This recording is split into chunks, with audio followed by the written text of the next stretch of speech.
you doing? Where you at? Up, I'm right here, you know. Word. You going out tonight? Yeah, maybe NASA or something. Oh, word? Yeah. You on the list? Probably. That sneaker, you know what I'm saying? It's female. Right. That's a typical moment from our next film, Kids. And ever since this film played earlier this year at the Sundance and Cannes Film Festivals, it's been one of the hottest topics of conversation in the film industry.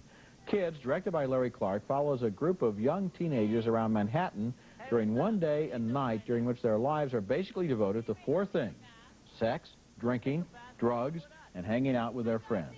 It's a deeply shocking and disturbing film which feels absolutely authentic in its portrait of these kids who have been bankrupted by their backgrounds to the point where they really have no interest at all except immediate turn-ons and distractions. Well, that's your new girl, huh? I hope so for now. You like him kind of young, right? I like him new, not like you. That's Leo Fitzpatrick as Telly, the central character, in a very strong performance. He is not likable, but he is all too real.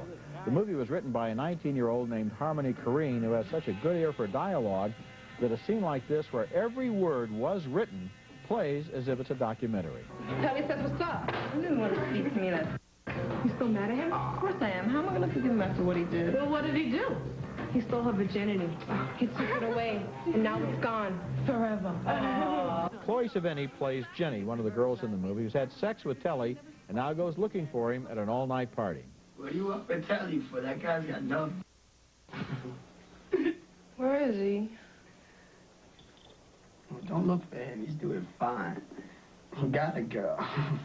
The movie paints a tragic picture of mindless, aimless, violent, and destructive behavior. At the same time, it carries a message that wouldn't get across in a more compromised film.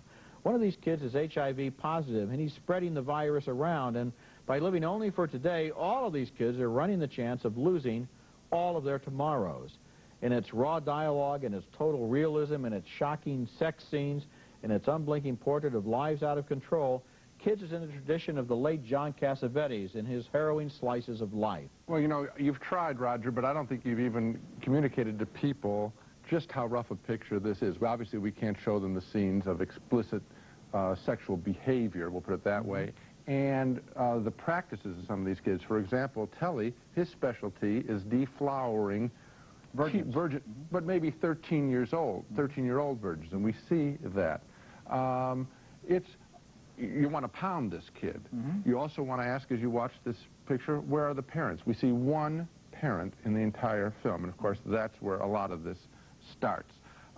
It is shocking, and I'll tell you, it had such an impact on me that the pictures I saw later in the day, I saw 4 in that day, the next 3 I thought, you know what, I watch a lot of made-up cornball stuff because this picture had an energy to it, and if it's not realism, it's hyper-realism, then that said, you know what, I ought to be seeing more pictures at this level. This is, to call it a docudrama is too kind. It's more real than that. A lot of the initial reactions to this film by people who just saw it at the 2 film festivals were interesting because they related to it as if somehow it was a documentary.